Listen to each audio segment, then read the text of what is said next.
Cuphead is one of the most beloved games of all time, but it's also considered one of the hardest because of the insane bullet hell levels it has.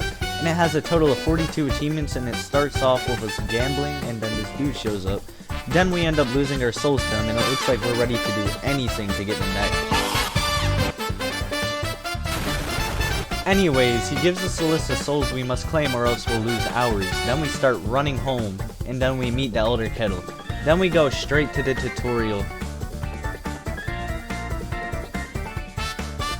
Then we mug this apple dude who gives us some coins, and then we're off to the first boss of the game. Overall, I would say the first boss is pretty easy. I mean, it is the first boss, but it's a really good first boss. It's nothing too crazy. Anyways, I got a pretty good grade on it. Then we went straight into a run and gun, and for those of you who don't know what a run and gun is, it's basically a level where you collect coins and you can use those coins to get upgrades, like weapons or health. Anyways, I got all 5 of the coins second try, and then we go on to Goopy Legrand, which is hands down the easiest boss in the game, and I somehow died on this boss. After we beat Goopy Legrand, we beat another boss, Ribbian Croaks. He's just like, they're really easy bosses. Anyways, we go into a museum, I don't know how to pronounce it, but this is the first one of 3, and all 3 of these are really easy. They're the easiest levels in the game. Anyways, we end up freeing this lady who is stuck in this vase, and her name's Miss Chalice, and she gives us a perk. And once we're roided up, we go vandalize the nearest Walmart, and then we purchase one of these smoke bomb charms. And charms are basically abilities, but without that, it would be impossible to do this. Anyways, we beat another boss and get a P rank on one of the running guns, which will save us a lot of time. Then we beat the final boss on this island. Then we go straight to the red island, which has King Dice in there, and he's just some zesty dude. Then we go over to the inside the house and we talk to King Dice, and he just talked to us for a minute and then he dips. And then the Elder Kettle meets up with us, and he's basically telling us that he thinks that we should beat the devil, which is the dude who took our souls, and just, you know, double cross him. You know, the usual. Anyways, we go on to this dude who gives us an upgrade, and the upgrade he gives us is a bunch of mini bombs. It's really useful. Anyways, we go on to another boss, which is, it's not really a boss, it's just a bunch of like little mini bosses. But it's also one of the most easiest bosses in the game. But the first mini boss is really easy. They're all randomized. I didn't get one of them, which is some gumball dude. Anyways, we beat the first mini boss, and a candy corn boss comes at us next. And he's pretty easy. He just goes in one straight line like 90% of the time. Then we go on to my favorite boss in the entire game, the Cupcake. I think it's pretty obvious why it's my favorite, but I'll let you take a guess. We beat the Cupcake using our super ability that Miss Chalice gave us, and then we go on to this her final phase. It's really easy. Honestly, all the bosses are gonna be easy for the first half of this video. We beat Baroness Von Bonbon, and then we go straight onto the running gun, which, whenever I tell y'all, this running gun took me hours to beat. Y'all do not understand. This video is going at 30 times speed right now. I tried getting a pacifist rank on this, which is a P rank, but I tried getting that on this, like, so I wouldn't have to go back and do it. Biggest regret of my life. This took me so long until I finally got it. Then we beat the big bird boss, and then we go over to this, like, pond, and it tells you how many times you've died. And I only died 17 times. It feels like I died way more. And then we go on to Beppy the Clown. Now, Beppy the Clown is pretty easy, and then after we beat him, we go on to another boss. He's just a one giant genie. Then we beat the running gun, the other museum, and get the best super ability in the game. It's invincibility for like 10 seconds. It's really good.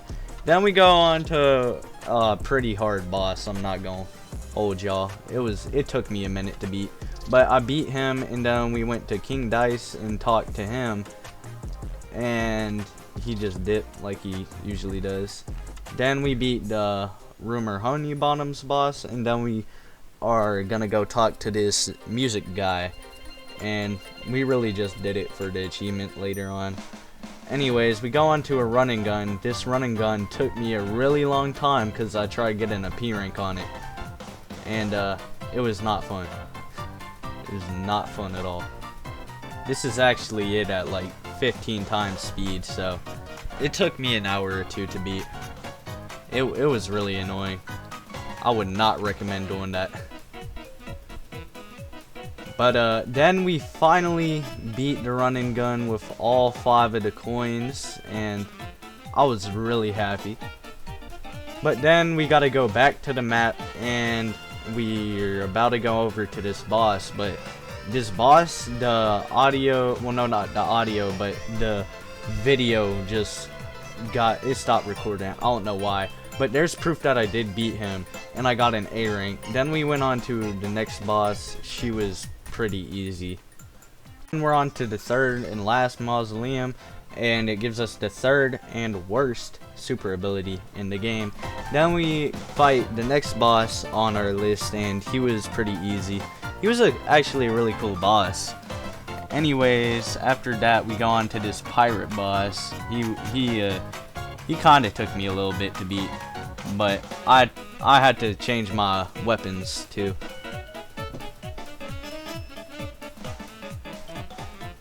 Then we beat the final running gun and another boss. And then this boss who looks like he's getting 19 inches of venom. Anyways, we're on to the second to last boss, and he's pretty difficult in my opinion. And why he's so hard is he gives us this dice, and on the dice you can choose where to go, but I suck at that.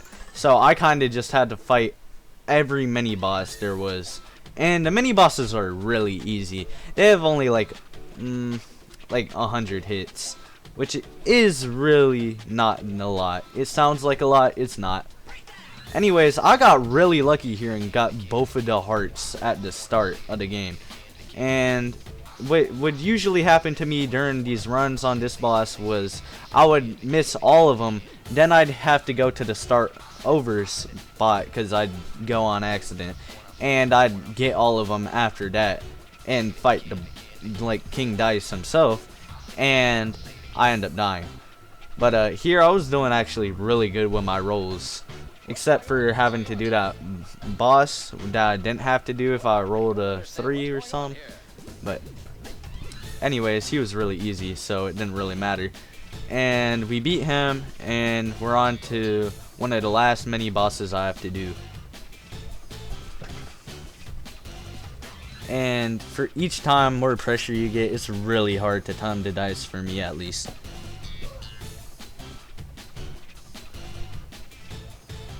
We're on to the last mini boss, and it's a monkey. You gotta be careful on him, cause he'll come up on you and do some weird shit where he'll bounce off the walls.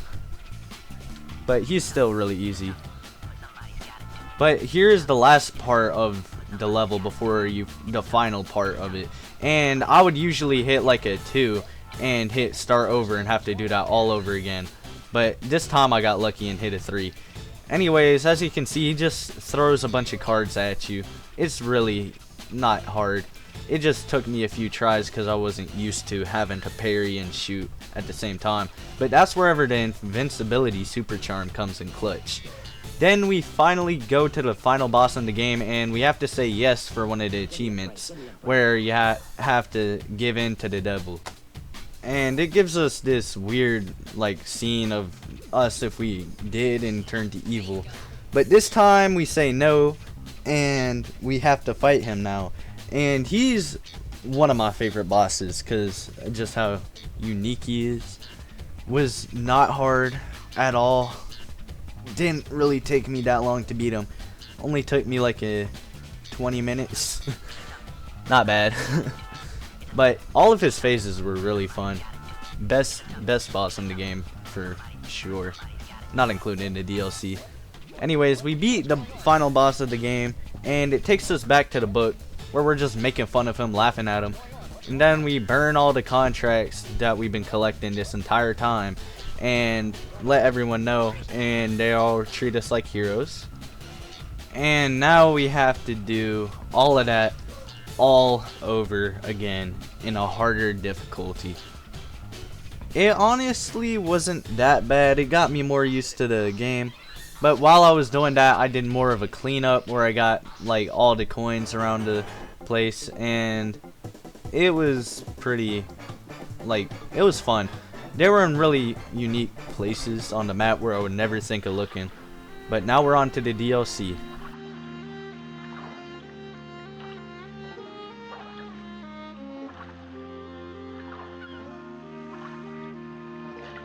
The DLC starts us off with this really nice music while we're on a peaceful boat ride with this clock dude to 4th Island. We get to the docks of the 4th Island, and Miss Chalice, the lady who gave us perks earlier and was a ghost, was supposed to meet us here. Then she teleports in front of us with holding a cookie, and we take the cookie, eat the cookie, and it makes us into ghosts, and it makes her human again. So it's kind of like a sacrifice if you really think about it. But I don't care about Mugman. I didn't even play as him once in this entire playthrough. He could die for all I care. Anyways, she says she can explain everything and takes us to this bakery where we meet Chef Salt Baker, and he is the one who is responsible for the cookie, but it's only limited time, so she isn't gonna be human for forever. But she can be human for forever if we get a Wonder Tart, but he needs all the ingredients. So we obviously have to go get the ingredients for him, so he can make the Wonder Tart and set Miss Chalice free of being a ghost. Then we're on to the tutorial, and we play as Miss Chalice for the first time. I hate her so much. I hate playing as her so much. Anyways, we beat the tutorial, go on to this paper boy. He gives us some coins, and then we go to this king, and it's a chest level basically. And he has a bunch of mini bosses too, but you can only beat them by parrying them. They're really easy. But then we go on to a real boss, and it's this giant gnome dude who, honestly, he kind of looks like Papa Smurf from the Smurfs, obviously. So I think Cuphead's stealing flows. We're on to the third one of the king's like quests, which is a bunch of parry bosses, like I said. The second one I beat off camera because the recording ran out of storage, so it deleted everything. Then we're on to the fourth one. He was pretty difficult, but he was kind of easy at the same time. You know what I mean? Anyways, we go on to the main DLC again and fight another boss. This boss is pretty easy on regular mode, but on expert, he's really aggravating. Then we beat him, and we're on to the final boss of the parry thing, which is the King's Capulet. I honestly have no clue what it's called. I didn't pay enough attention. Then we beat her, and then we're finally just can focus on the main DLC. We're on to another boss, which takes place during World War II or something. It's pretty cool, but the sideways screen is horrible. Then we beat her, and we're on to the only plain level and one more boss. And we're on to the final boss, and we walk into Chef Saltbaker's bakery, and he has his basement open. And he has a bunch of skeletons on the walls, probably some kids in there too. And he's holding a knife we can see in his shadow. And we go up to him, he turns around holding a knife, and he kind of insults us, very, very mean. Anyways, he says that there was a secret ingredient to his Wonder Tart, and it was that it needed a living soul. So he kidnapped Miss Chalice for the Wonder Tart, and he ends up trying to kill us because we were trying to save her. Anyways, this boss is one of the best bosses in the game, mainly because of how detailed it is. It has a lot of like really good animating. Anyways, we finally beat this boss. It took me a really long time. Probably the hardest boss in the game if you ask me. But anyways, it takes us to the epilogue, and it's just telling us what happened to him after the fight. Nothing too special. But then we go on to one of the secret bosses, and we need to do it for achievement. and we also need to do it so we can fix up this charm. But it was a puzzle, and this puzzle took me a really long time to do and lots of YouTube tutorials. But we finally go on to the secret boss, and it's really hard. It's kind of confusing, but here's it at like 25 times speed. Yeah, this boss took me a really long time to beat because of how hard it is. Because each way you look, if you look left, then he'll be trying to kill you on the left, and the right side won't try to kill you. That's what it's kind of like. And it took me a lot of tries since I didn't have my usual weapons or charms. But we finally beat him, and we need to beat 7 bosses with the charm. And it was pretty difficult, I'm not gonna lie, but it wasn't that hard. So I beat it in like an hour. And I chose a lot of the easy bosses, but then we finally got the charm maxed out, and it gave us an achievement. And the charm is just really good, best charm in the game. Anyways, we end up having to beat all the DLC bosses again, but this time on expert mode. And it took me a really long time to beat these bosses because they were a lot harder. And I also had to get an S rank on Chef Saltbaker, so I had to beat it again. And Cuphead was just a really fun game at the start, but near the end it got really difficult. But whenever I was doing the rest of the cleanup, my footage got deleted because I ran out of storage. But to show y'all that I'm not lying, here's the achievement list, and this really did ruin my entire day.